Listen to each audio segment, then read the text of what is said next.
إن الحمد لله نحمده ونستعينه ونستغفره ونعوذ بالله من شرور أنفسنا وسيئات أعمالنا. من يهده الله فلا مضل له ومن يضلل فلا هادي له وأشهد أن لا إله إلا الله وحده لا شريك له وأشهد أن محمدا عبده ورسوله صلوات الله وسلامه وبركاته عليه. يا أيها الذين آمنوا اتقوا الله حق تقاته ولا تموتن إلا وأنتم مسلمون. يا أيها الناس اتقوا ربكم الذي خلقكم من نفس واحدة وخلق منها زوجها وبث منهما رجالا كثيرا ونساء. واتقوا الله الذي تساءلون به والأرحام إن الله كان عليكم رقيبا. يا أيها الذين آمنوا اتقوا الله وقولوا قولا سديدا يصلح لكم أعمالكم ويغفر لكم ذنوبكم ومن يطع الله ورسوله فقد فاز فوزا عظيما. أما بعد فإن خير الكلام كلام الله عز وجل وأحسن الهدي هدي محمد صلى الله عليه وسلم وشر الأمور محدثاتها وكل محدثة بدعة وكل بدعة ضلالة وكل ضلالة في النار. فيا معاشر الإخوة, as we have seen that this month has passed by very quickly. It has moved expeditiously to the point where there's only approximately 6 days left, at the most 7. فَيَبَيَرْلِيَ مَعَشَ الْإِخْوَةِ, as we know, we are in the month of Shahr al-Sabr, the month of patience, where all the 3 categories of patience gather together. As we know, الصبر على طاعة الله والصبر عن معصية الله والصبر على أقدار الله. There's the 3 categories of patience: to be patient with the steadfastness of being obedient to Allah, manifest in Siyam, all 3 categories simultaneously together. For one, being upright while he's fasting, maintaining this caliber all throughout the month, especially observing that upright character, not becoming upset, not looking at the women, not insulting anyone. What is the true test of Siyam, as we know? All of that is part of sabr ala ta'atillah. Being patient with the obedience of Allah. And likewise being patient from abstaining from the disobedience of Allah Ta'ala, which is the second category which manifests in Siyam. And the third one is sabr ala aqdarillah. The patience with the preordainment and divine decree, what Allah has been decreed for the creation. Likewise manifests in Siyam by being patient with the long days and the different types of conditions that we are enduring and we are putting up with while we are fasting. All 3 categories manifest in Siyam. The main thing now, ya ma'ashal ikhwa, does Allah accept it from us? Was we now being obedient during the day or disobedient during the night after we broke our fast? Where it could be a reason for why Allah does not accept our fasting and our worship. Could be a reason for now being deprived of Allah subhanahu wa ta'ala accepting what He had put forth of that hard and that utmost effort in order to obtain His pleasure tabaraka wa ta'ala. For ya ma'ashal ikhwa, in the last 10 days, the Prophet ﷺ was very diligent, standing at night, being very, very diligent in these last days, taking consideration that the month is about to be over. For ya ma'ashal ikhwa, our fast, inshallah, bi'idhnillah, we ask Allah ta'ala to accept it from us, and our ibadah, as far as the Quran, all of it on the day of resurrection will either intercede or it will be another proof against us. As we know that our Quran, when a person comes up from the grave, when he first comes out of the grave, when he's dead now, and the person is put under that dirt, and we remind ourselves every week about death. We remind ourselves about this reality which all of us eventually and inevitably will be under that dirt alone. And the only thing that will stand for us is our deeds. What we put forth of righteous actions, or what we put forth of uprightness. When we are under that dirt and everyone is piling the dirt on top of us, it becomes very lonely then. Very, very lonely. That everything you did in this life now comes in perspective. In that particular moment, now you are going to be in desperate need of your siyam and your ibadah at night. We know the hadith of the Prophet ﷺ said, which has also been collected Imam Ahmed in his Musnad, when you thought Abdullah ibn Amr ibn al-As, where the Prophet ﷺ said, يشفعاني القرآن والصيام يشفعاني للعبد يوم القيامة فيقول الصيام ربي منعت الطعام والشهوة فشفعني فيه فيقول القرآن منعت النوم بالليل فشفعني فيه فيشفعان. As we know, the Prophet ﷺ had clearly mentioned and said, our actions and from them, which will either be a proof against you, or a proof against us, or a proof for us, is either the Quran, as we know the Prophet ﷺ mentioned and said, that the Quran is a hujjah laka or alayk. The Quran is either proof for you or against you. For verily, ma'ashal ikhwa, these two affairs will intercede if Allah allows them to intercede. Where the Quran will say, oh my Lord, I prevented him from sleeping at night. Allow me to intercede for him. And the Siyam will say, I prevented him during the day, indulging in his desires. When he was abstaining from that food and drink, seeking your pleasure. Seeking the pleasure of Allah. Until Allah will allow both of them to intercede for him. Ya ma'ashal ikhwa. As we know, likewise, not only this is the month of sabr, of being patient with the obedience of Allah, being patient with abstaining from the disobedience of Allah, not just during the day, at night likewise. Like we said, even disobedience at night could be a reason for Allah to not accepting what you put forth of that diligent effort of what you've done during this month. Because Allah only accepts it from the muttaqeen during the day and the night. As we know, the ayah says, إِنَّمَا يَتَقَبَّلُ اللَّهُ مِنَ الْمُتَّقِينَ. Verily, Allah only accepts it from those who have taqwa. Taqwa is not just during the day. It's all throughout the night. Likewise, when the people are not looking at you, that would truly manifest whether or not you are genuine. When all the people are not looking, and the one who sees you is Allah and His angels, and Allah Ta'ala has written down by the angels who have been entrusted to all of us to write down what we do during the night and during the day.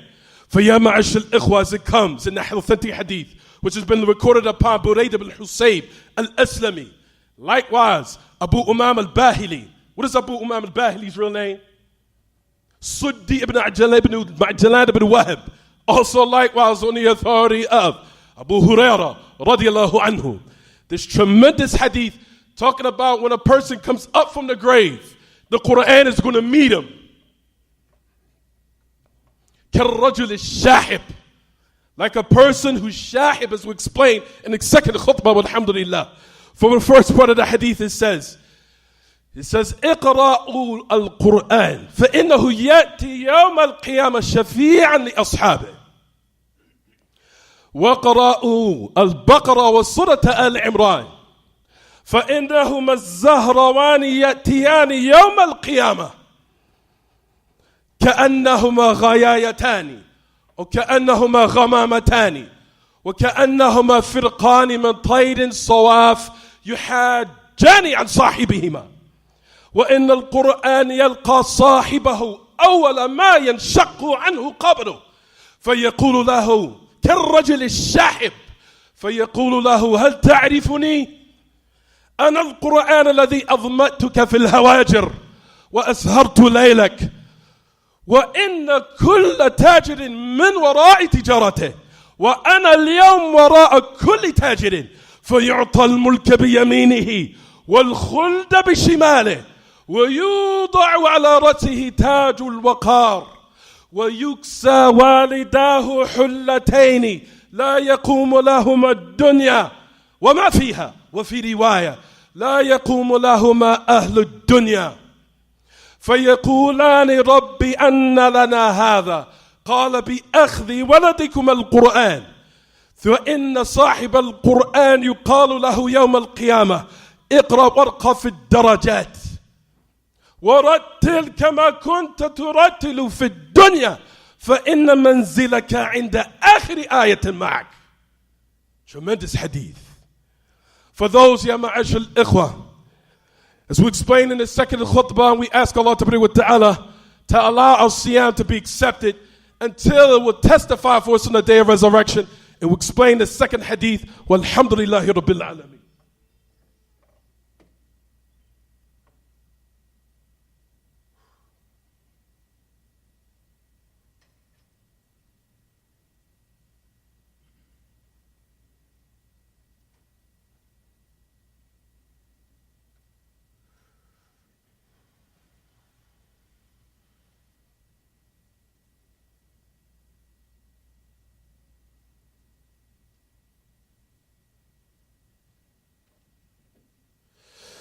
الحمد لله وحده والصلاة والسلام على من لا نبي بعده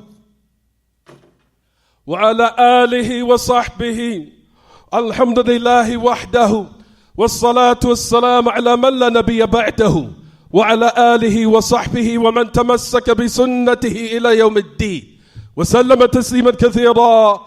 أما بعد فيا معاشر الإخوة, there are three prerequisites in which one must attain and fulfill if he truly wants the Quran to be a proof for him on the day of resurrection. From them is being from those who recite it. And that's not just it, because a lot of people suffice these days with mere hifz, memorization, leaving off what is very, very a key distinguishing factor about the Quran, which is what manifests in the ayah. Where Allah Ta'ala says in His book, وَالَّذِينَ آتَيْنَاهُمُ الْكِتَابِ يتلونه حق تلاوته أولئك يؤمنون به ومن يكفر به فأولئك هم الخاسرون. So the first thing is, for if a person wants the Quran to be a proof for him on the day of resurrection, and he wants Allah to allow it to intercede for him, for number one, to recite it, of course. That's established. Also, you'll find in the tafsir of this ayah that we just recited, and you notice I always connect the dots because I'm going to bring it back to the hadith of Burayd ibn Husayb right after I explain this.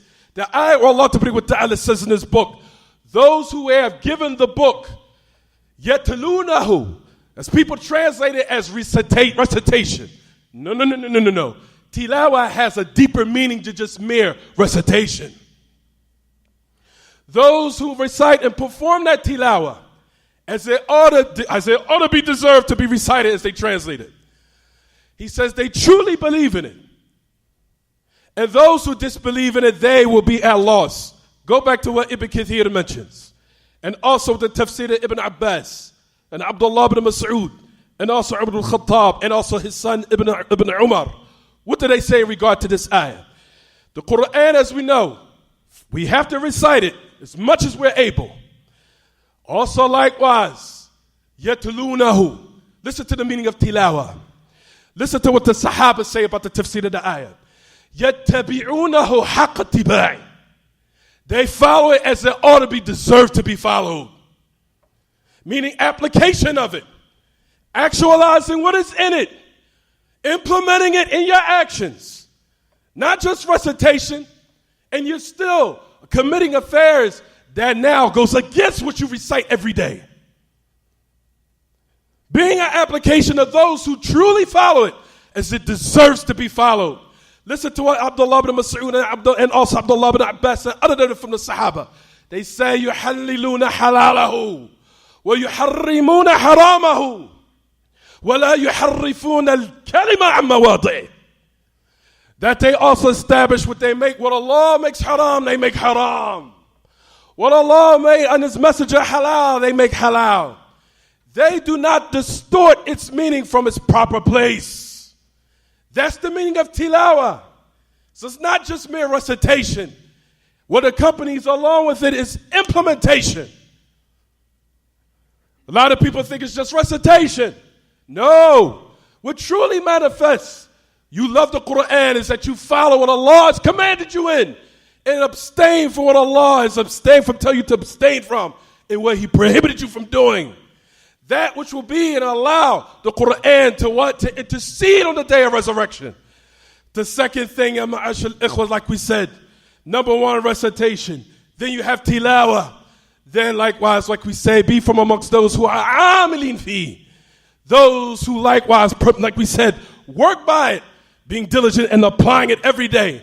For verily, if one was to actualize these three matters, insha'Allah, bi'idhnillah, Allah will allow the Quran to come on the day of resurrection, interceding. Go back to the hadith now, where the Prophet ﷺ, where he said, read the Quran. Verily, it will come on the day of resurrection, interceding for its companions. Read Surah Al-Baqarah. In another narration, the Prophet ﷺ had mentioned and said, Ta'allamu Surah Al-Baqarah, meaning not just the recitation of it. Read its tafsir. Know the proper tafsir of it, according to the fahm and the understanding of the Sahaba. Also learn its ahkam. Not just Surah Al-Baqarah, the Prophet ﷺ said, also Ali Imran. He says on the day of resurrection, Ya ma'ashal ikhwa, he says, because they are Zahrawani, meaning Al-Muniratani. They are the two surah that will give light on the day of resurrection. Muniratani, where the Prophet ﷺ had mentioned and said, they will come on the day of resurrection arguing for him. Where it says in the regards to the explanation of the hadith, the Prophet ﷺ described these two surah as being two affairs or two surah that will give light to its companions on the day of resurrection. For number one, why will it give light? It's called two lights because number one, you'll find the shurrah or the commentary hadith saying number one. The reason why it's called the two lights. He says, لِكَثْرَةِ أَنْوَارِ أَحْكَامَ الشَّرْعِ فِي أو فِيهِمَا. Due to the abundance of a lot of ahkam, of a lot of rulings in regards to the Kitab and Sunnah, what it contains. Or due to the fact of the abundance of what is mentioned of the beautiful names of Allah Ta'ala in these two surah. Whether it's that meaning or this one, the Prophet ﷺ described them as they being two lights on the day of resurrection. For ya ma'ashal ikhwa, he said they will come on the day of resurrection. كَأَنَّهُمَا غَيَايَتَانِ أو غَمَامَتَانِ أو فِرْقَانِ مِنْ طَيْرٍ صَوَافٍ. They will either come as like two clouds, or they will come like two shades, or they will come like two birds with his wings spread out. What is the point? To give shade to its companion on the day of resurrection. As we know, ya ma'ashal ikhwa ahl al-mawqif, on the day of resurrection, when the sun will be brought close, and we know on that plane, Muslim and a Kafir will gather together in order for the day of resurrection to commence, to start, for the reckoning to start. There will be people of Ahl al-Mawqif, where there will be from amongst Muslims likewise, because of what they've done in this dunya of evil, whether it be from bid'ah, or whether it be from hizbiyah, or whether it be from bid'ah al-i'tiqad, or having some type of innovation and deviance or discrepancy in one's belief or in his creed, because it is a type of fisk. It is a type of disobedience if it doesn't remove you from the fold of Islam. Then you have those Muslims who died committing ma'asi, committing sins that they did not make tawbah from properly. And we know that everyone will be up to their sweat, depending on how much evil they have done in this dunya. How much some people will be drowning in their sweat. They will either be immersed in their sweat, and they will be asking for the day of resurrection to commence, asking the different prophets to make shafa'ah so the day of resurrection can start. From that, ya ma'ashal ikhwa, the Quran, if one fulfilled all three of those conditions, recited it, made tilawah of it. We just explained what the meaning of tilawah is. And the third, like we said, applying what is in it. Not turning away from its ahkam. Applying diligently of what he has learned and what he's read. Practicing it, implementing it in his actions. For verily will give him some type of relief, where it will give him shade on the day of resurrection. Where the Prophet ﷺ will say, it will either come like two clouds, or come like two shades, or two groups of birds with its wings spread out, giving shade to its companion. Listen to the hadith as it goes on to say. He says, وَإِنَّ الْقُرْآنِ يَلْقَى صَاحِبَهُ يَوْمَ الْقِيَامَةِ أَوَّلَ مَا شَقُّ عَنْهُ قَبْرُهُ كَالرَّجُلِ الشَّاحِبِ فَيَقُولُ لَهُ هَلْ تَعْرِفُنِي. For verily, ya ma'ashar al-ikhwa, the Quran will meet its companion as soon as he comes out of the grave. كَالرَّجُلِ الشَّاحِبِ, like a man who is changed in various colors. It's the same. Talking about Quran, Sunnah, we still listen to the music in Ramadan during the month, during the last days in this month.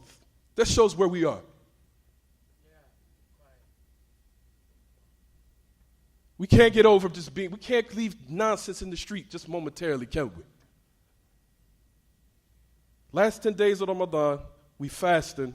We respond trying to stay up at night, hoping Allah will have some mercy on us to save us from hell, save us from the punishment of the grave, and we still can't leave the music alone in the masjid. Can't stop, can we?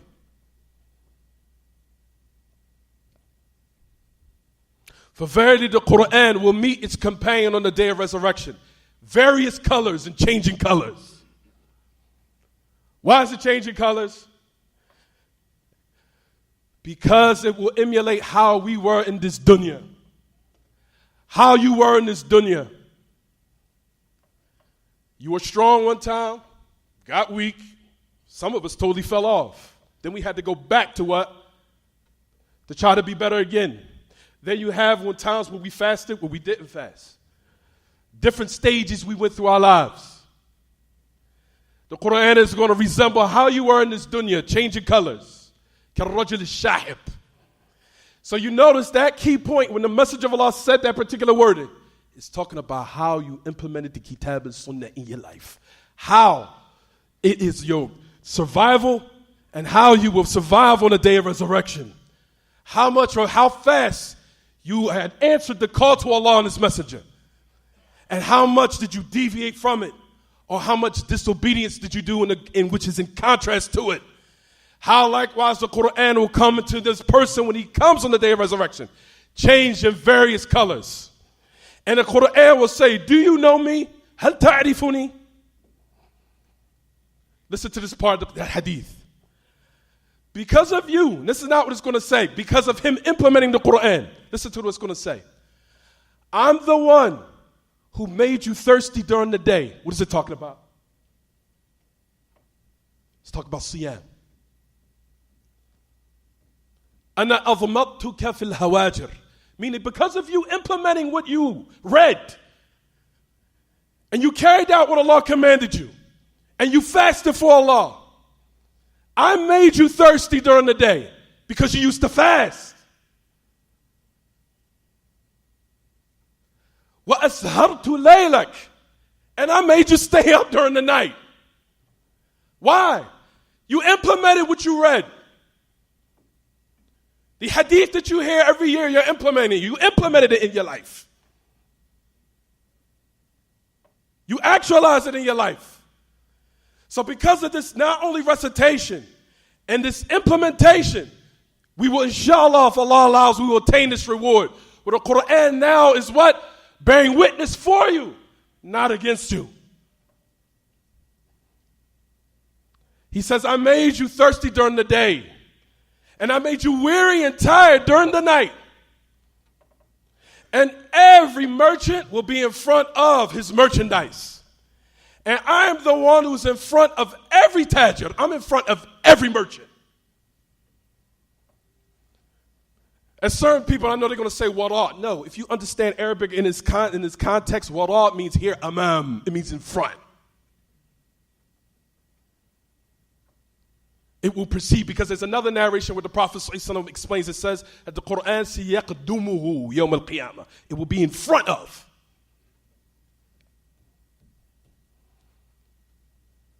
So ya ma'ashar al-ikhwa, on the last part of the hadith, it says in the part, he says, I will be behind in front of every merchant until its companion for the one who recited it.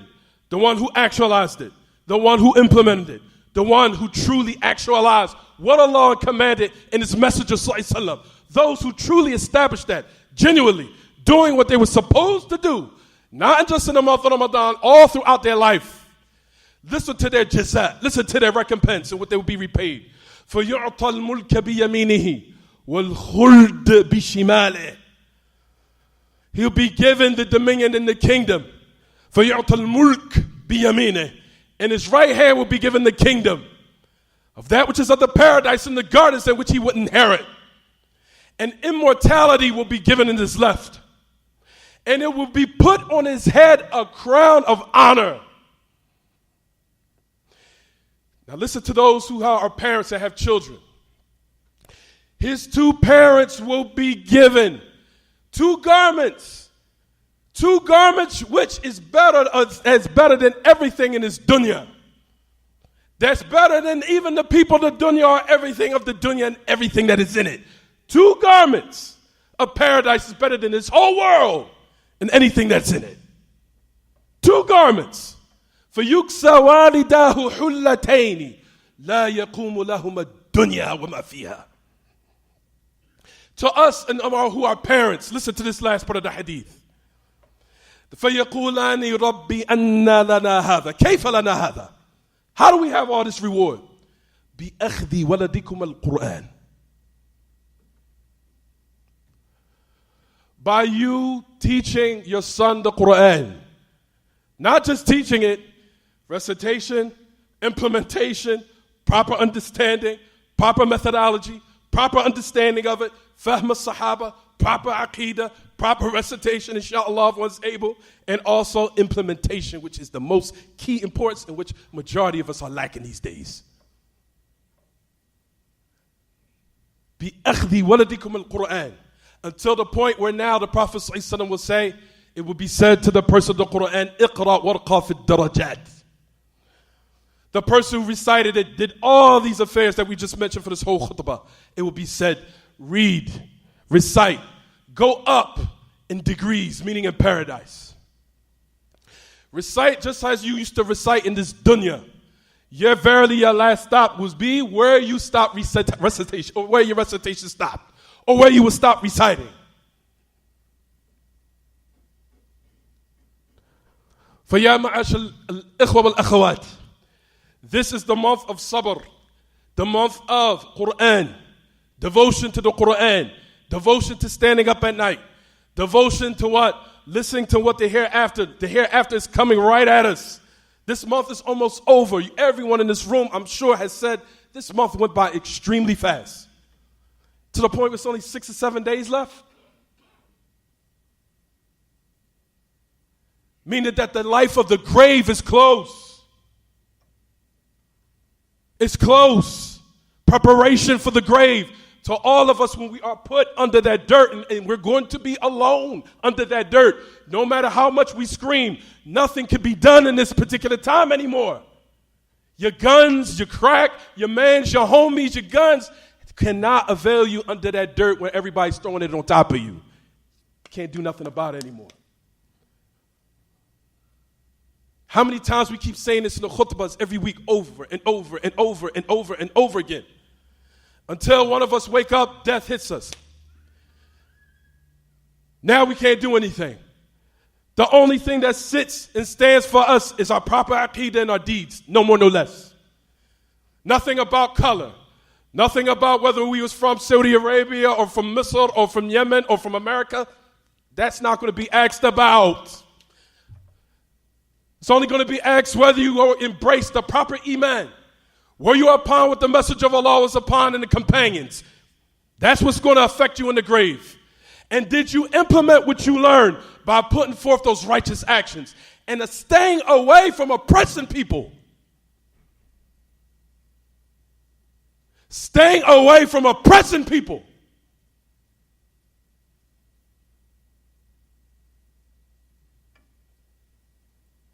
We ask Allah tabaraka wa ta'ala بأسمائه الحسنى وصفاته العلى أن يكتبنا لنا ولكم فيما بقي من هذا الشهر من العشر الأواخر أن يوفقنا وإياكم إلى العمل الصالح وإلى الصيام والقيام إيمانا واحتسابا، وأن يتولانا برعايته وحفظه في الدنيا والآخرة، وأن يرينا الحق حقا ويرزقنا اتباعه، ويرينا الباطل باطلا ويرزقنا اجتنابه. هذا وصلى الله وسلم وبارك على نبينا محمد وعلى آله وصحبه وسلم. وسبحانك اللهم وبحمدك، وأشهد أن لا إله إلا أنت، أستغفرك وأتوب إليك، وآخر دعوانا أن الحمد لله رب العالمين، وأقيموا الصلاة.